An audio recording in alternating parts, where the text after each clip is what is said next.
Hello friends, welcome to my YouTube channel Cracker Things. I hope you are doing well.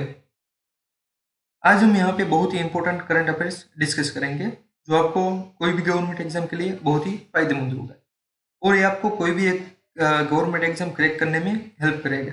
सबसे पहले हम एक important day के बारे में डिस्कस करेंगे और बाद में एक एक करके इम्पोर्टेंट न्यूज़ डिस्कस करेंगे। तो चलिए बिना किसी देरी किए आज के लेक्चर को स्टार्ट करते हैं। तो सबसे पहले एक बहुत ही इंपॉर्टेंट है, ये डे हमारे कॉन्स्टिट्यूशन यानी कि बंधारण के बारे में है। कोई भी देश में कॉन्स्टिट्यूशन यानी कि बंधारण बहुत ही इंपॉर्टेंट रोल प्ले करता है। उस देश की तरक्की और अर्थव्यवस्था उसके कॉन्स्टिट्यूशन पर निर्भर करती है। कॉन्स्टिट्यूशन सबसे बढ़कर होता है, सर्वोपरि होता है कोई भी देश में। कोई भी देश में उसका कॉन्स्टिट्यूशन देश की रीढ़ की हड्डी की तरह कार्य करता है। कॉन्स्टिट्यूशन कोई भी धर्म, जाति, ज्ञाति और उन सबसे बढ़कर होता है। कॉन्स्टिट्यूशन हमें एक साथ रहकर जुल-मिल के रहने का सिखाता है। India has longest written constitution of any country on earth, यानी कि हमारे देश का बंधारण विश्व में सबसे बड़ा लिखित बंधारण है। Constitution day of India, constitution day जिसे हम संविधान दिवस भी कहते हैं और also known as national law day, national law day भी कहा जाता है, is celebrated in India on 26 November. 26 नवंबर को सेलिब्रेट किया जाता है। It makes 71st anniversary of the adoption of the constitution and raise awareness about the Indian constitution. Indian constitution के बारे में अवेयरनेस फैलाने के लिए और 71st एनिवर्सरी यानी कि कॉन्स्टिट्यूशन जो एडोप्ट किया गया था उसकी 71st एनिवर्सरी है 2020 में। The prime minister of India Narendra Modi made the declaration on 11 अक्टूबर 2015। एक कॉन्स्टिट्यूशन डे सेलिब्रेट करने का डिक्लेरेशन नरेंद्र मोदी जो कि प्राइम मिनिस्टर है इंडिया के, उसके द्वारा 11 अक्टूबर 2015 में डिक्लेयर किया गया था। वह लेइंग द फाउंडेशन स्टोन यानी कि आधारशिला रखी गई थी of B R Ambedkar statue of equality. B R Ambedkar की स्टेच्यू ऑफ इक्वलिटी की आधारशिला रखी गई थी मुंबई में। उस दौरान एक constitution day of India celebrate करने का रखा गया, डिक्लेरेशन की गई थी। The year of 2015 was the 125th birth anniversary of Ambedkar. 2015 में अम्बेडकर की, डॉक्टर भीमराव अम्बेडकर की 125वीं बर्थ एनिवर्सरी थी। उस दिन पर यह डिक्लेयर किया गया था कि हम कॉन्स्टिट्यूशन ऑफ इंडिया यानी कि कॉन्स्टिट्यूशन डे को सेलिब्रेट करेंगे। The BJP lead the government in 2015 declared 26 November as Constitution Day by a gazette notification on 19th November। 19 नवंबर को गेजेट नोटिफिकेशन बाहर की गई और उसके चलते 2015 में 26 नवंबर को कॉन्स्टिट्यूशन डे के डे सेलिब्रेट करने का नोटिफाई किया गया बीजेपी गवर्नमेंट के द्वारा। Gazette notification is official notice from the government. Government जो नोटिफिकेशन बाहर पाड़ती है उसको गेजेट नोटिफिकेशन कहा जाता है और वो gazette is a public general है जो पब्लिक के लिए बाहर पाड़ती है। History of the constitution of India, constitution कैसे बना, कब बना और क्यों बना और ये सब की हिस्ट्री हम जानते हैं। इन 1934 1934 में the demand of constitution assembly was made. सबसे पहली कॉन्स्टिट्यूशन की डिमांड 1934 में रखी गई थी। एम.एन. रॉय, मानवेंद्र नाथ रॉय, जिसका फुल फॉर्म है कम्युनिस्ट पार्टी लीडर, जो कि कम्युनिस्ट पार्टी के लीडर थे, वो first who muted the idea. Constitution बनाने का आइडिया सबसे पहले एम.एन. रॉय के द्वारा किया गया था, जो कि कम्युनिस्ट पार्टी के लीडर थे। It was taken up by the Congress party, और उसको टेकन अप किया गया बाय कांग्रेस पार्टी के द्वारा इन 1940 में। The demand was accepted by British government. 1940 में ब्रिटिश गवर्नमेंट के द्वारा ये डिमांड एक्सेप्ट की गई एज एन ऑगस्ट ऑफर के द्वारा। ऑगस्ट ऑफर कब साइन किया गया था? 8 अगस्त 1940 में ऑगस्ट ऑफर साइन किया गया था, लेकिन वो खारिज हो गया क्योंकि ऑगस्ट ऑफर खारिज हो गया था क्योंकि उसमें ब्रिटिश गवर्नमेंट ने कहा था कि हम सिर्फ कॉन्स्टिट्यूशन देंगे और स्वतंत्रता नहीं देंगे। इसके लिए On 9th December 1946, 9 December 1946, the Constitution Assembly for the first time met before independence। 9 December 1946 में Constitution Assembly पहली बार मिली थी बिफोर इंडिपेंडेंस मिलने से पहले। The first president of the Constitution Assembly was Dr. Sachchidanand Sinha. Constitution assembly मिली थी उसके पहले प्रेसिडेंट सच्चिदानंद सिन्हा थे, जो कि बहुत ही इंपॉर्टेंट है। कई बार एक क्वेश्चन पूछा गया है जो कि कंफ्यूज करेगा, क्योंकि ये पहले प्रेसिडेंट थे लेकिन ये परमानेंट प्रेसिडेंट नहीं थी। On 11 December 1946, the Assembly appointed Rajendra Prasad as its president। उसके बाद 9 दिसंबर और एक दिन बाद 11 दिसंबर 1946 में असेंबली ने अपॉइंट किया गया राजेंद्र प्रसाद को प्रेसिडेंट अपॉइंट किया गया। S C Mukherjee as its vice chairman, S C Mukherjee को वाइस चेयरमैन अपॉइंट किया गया। And B N Rao as constitution legal advisor, legal advisor के रूप में बी एन राव को सिलेक्ट किया गया। On 13 December 1946, an objective resolution was presented by Jawaharlal Nehru। Jawaharlal Nehru द्वारा 13 दिसंबर 1946 में ऑब्जेक्टिव रिजोल्यूशन यानी कि उद्देश्य प्रस्ताव प्रसार किया गया। laying down the underlying principle of the constitution, constitution के मुख्य प्रिंसिपल उसमें शामिल थे। This letter become the preamble of the constitution, ये बाद में जाकर कॉन्स्टिट्यूशन का आमुख बना था। On 29 August 1947, drafting committee appointed with B R Ambedkar as its chairman. 29 अगस्त 1947 में ड्राफ्टिंग कमेटी अपॉइंट की गई जिसके चेयरमैन थे doctor Bhimrao Ambedkar. The other 6 member of the committee were और 6 मेंबर थे, टोटल 7 मेंबर थे उस कमेटी में, और एक चेयरमैन थे और अदर 6 मेंबर थे। उसमें थे Kanhaiyalal Maneklal Munshi, Mohammad Saadulla, Alladi Krishnaswami Iyer, N Gopalaswami Ayyangar, N Madhava Rao and T Krishnamachari. ये 6 में थे।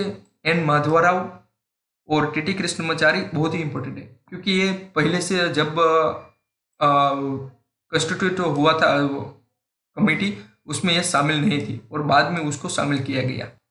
N Madhava Rao B L Mitter को रिप्लेस करके शामिल हुए थे, क्योंकि बी एल मित्तर की हेल्थ खराब थी इसलिए उसको रिजाइन दिया गया था और उसके जगह एन माधव राव शामिल हुए थे। और टी कृष्णमाचारी डीपी खेतन को रिप्लेस करके आए थे, क्योंकि डीपी खेतन की मौत हो गई थी 1948 में। On 26 November 1949, the Constitution of India was passed and adopted by the Assembly। 26 नवंबर 1949 में कॉन्स्टिट्यूशन ऑफ इंडिया पास किया गया एंड एडोप्ट किया गया बाय द असेंबली के द्वारा। On 24 January 1950, the last meeting of the Constitution Assembly, the Constitution was signed and accepted। 24 जनवरी 1950 में last meeting में बुलाई गई थी कॉन्स्टिट्यूशन असेंबली की, and the constitution was signed, constitution को साइन किया गया एंड एक्सेप्ट किया गया। विथ 395 आर्टिकल थे, 8 शेड्यूल थे और 22 पार्ट्स थे। जब कॉन्स्टिट्यूशन बनाया गया था तब the process to 2 years 11 month and 18 day, approximate 3 year लगे थे कॉन्स्टिट्यूशन को बनाने के लिए। At a total expenditure of 6.4 million to finish, 6.4 million रुपये खर्च हुए थे उसको बनाने के लिए। नेक्स्ट न्यूज है MQ-9B-C गार्डियन अनआर्म्ड ड्रोन के बारे में। 2 American MQ-9B-C guardian unarmed drone have been inducted by Indian navy. Indian navy के द्वारा 2 American MQ-9B-C guardian unarmed drone induct किए गए इंडियन नेवी में। अनआर्म्ड मतलब कि उसमें कोई इंसान की जरूरत नहीं होती है, वो ड्रोन है जो रिमोट कंट्रोल से कार्य करता है। The drone would be on lease with India for 1 year। ये ड्रोन है जो लीज पे यानी कि भाड़े पे दिए गए हैं और इंडिया को, और ये 1 year के लिए कार्य करेगा। It has a maximum endurance of 40 hours, मतलब कि इसकी बैटरी लाइफ है 40 year, यानी कि एक बार में 40 घंटे तक उड़ सकता है। And a maximum flying altitude 40,000 feet, यानी कि ये 40,000 फीट तक ये फ्लाई कर सकता है, यानी कि इतने एल्टीट्यूड पर ये उड़ सकता है। It can be used in operation such as anti surface warfare, यानी कि एंटी सरफेस युद्ध पे ये ऑपरेशन यानी कि कार्य करता है।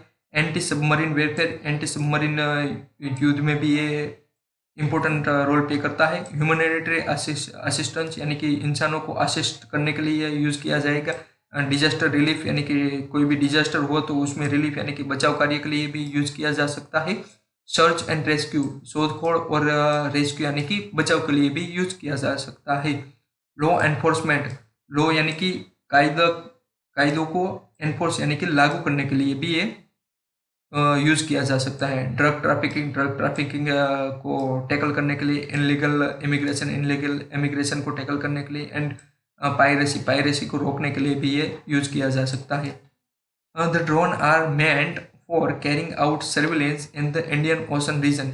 इंडियन ओशन रीजन में सर्विलेंस के लिए ये ड्रोन अभी स्थापित किया गया है, and it can be deployed on the China border if asked and if needed. जो आस्क किया जाएगा और जो जरूर पड़ी तो उसको चाइनीज बॉर्डर है उस पर भी तैनात किया जा सकता है। नेक्स्ट न्यूज है अग्रीमेंट बिटवीन इंडिया और बहरीन। इंडिया और बहरीन के बीच में जो अग्रीमेंट हुआ उसके बारे में न्यूज है। India and Bahrain have agreed to further strengthen and their historic ties including in area of defence and military security. India और बहरीन के बीच में हिस्टोरिक संबंधों यानी कि हिस्टोरिक संबंधों को स्ट्रेंथन मजबूत करने के लिए अग्रीमेंट साइन किया गया, जो कि एरिया डिफेंस के एरिया में है और मैरीटाइम सिक्योरिटी के बीच में भी ये अग्रीमेंट साइन किया गया है।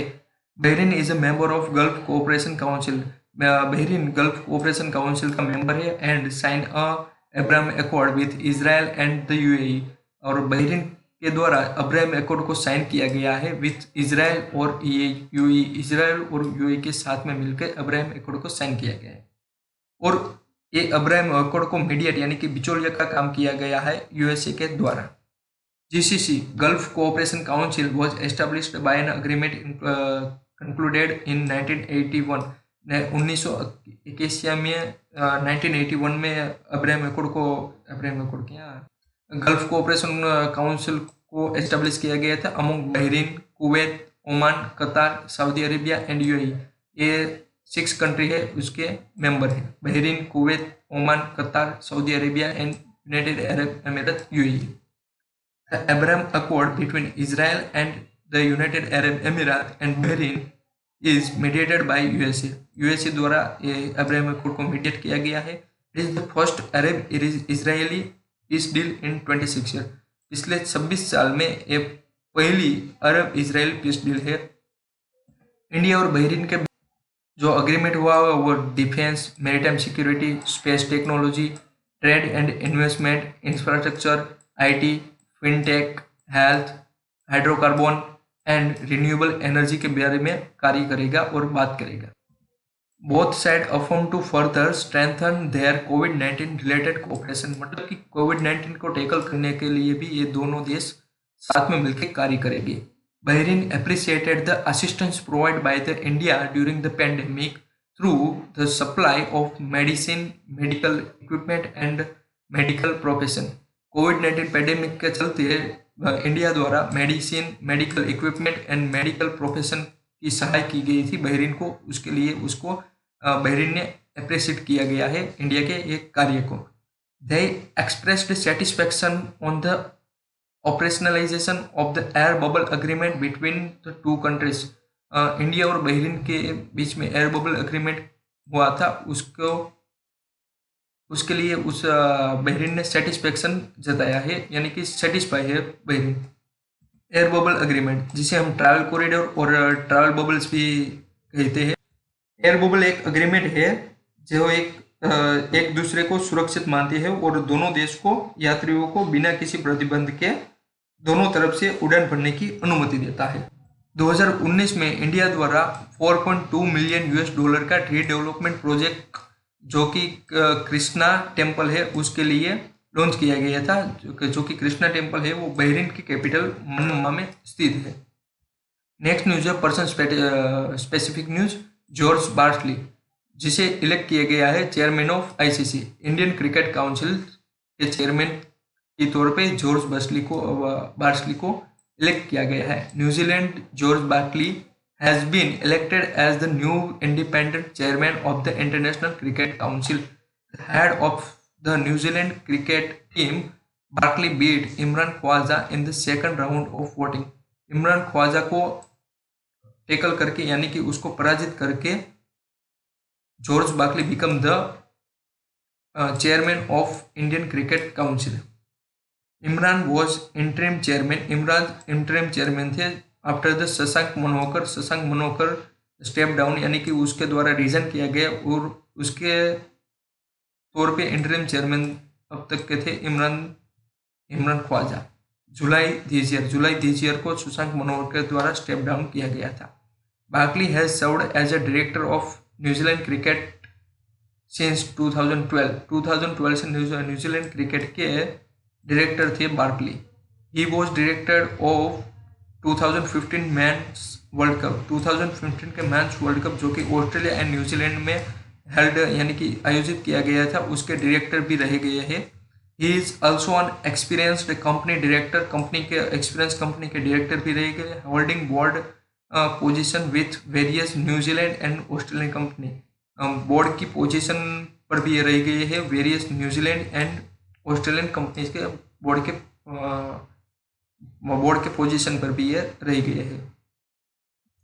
इंटरनेशनल क्रिकेट काउंसिल के बारे में कुछ जानते हैं। The International Cricket council is a world governing body of cricket. दुनिया में क्रिकेट के लगती तरह के जो भी कार्य होते हैं वो ये इंटरनेशनल क्रिकेट काउंसिल के अंडर में आते हैं। It was founded as the Imperial Cricket Conference in 1909 में फाउंडेड किया गया था और सबसे पहले उसका नाम था Imperial Cricket Conference by representative from Australia, England and South Africa. Australia, England और साउथ अफ्रीका 3 देश से उसके रिप्रेजेंटेटिव शामिल थे। It was renamed as the International Cricket Conference in 1965। 1965 में उसका नाम चेंज किया गया और उसको इंटरनेशनल क्रिकेट कॉन्फ्रेंस रखा गया था। And took up its current name यानी कि इंटरनेशनल क्रिकेट काउंसिल नेम उसको 1989 में दिया गया था। फॉर्मेशन 15 जून 1909 में हुआ था। हेडक्वार्टर दुबई, यूनाइटेड अरब अमीरात में है। मेंबरशिप 104 मेंबर्स है। मोटो है उसका क्रिकेट फॉर गुड्स एंड उसके चेयरमैन जो कि हाल ही में नए नियुक्त किए गए उसका नाम है जॉर्ज बार्कली। तो आज के लिए इतना ही। आई होप कि आपको ये वीडियो पसंद आया होगा। अगर आपको पसंद आया है तो लाइक कीजिए और सब्सक्राइब कीजिए यूट्यूब चैनल को and press the bell icon ताकि आपको ऐसे डेली करंट अफेयर्स की अपडेट मिलती रहे। अगर आपको इस वीडियो की PDF चाहिए तो मेरे टेलीग्राम चैनल पे जाकर देख सकते हो। टेलीग्राम चैनल का लिंक मैंने डिस्क्रिप्शन में डाल दिया है। And finally thanks for watching.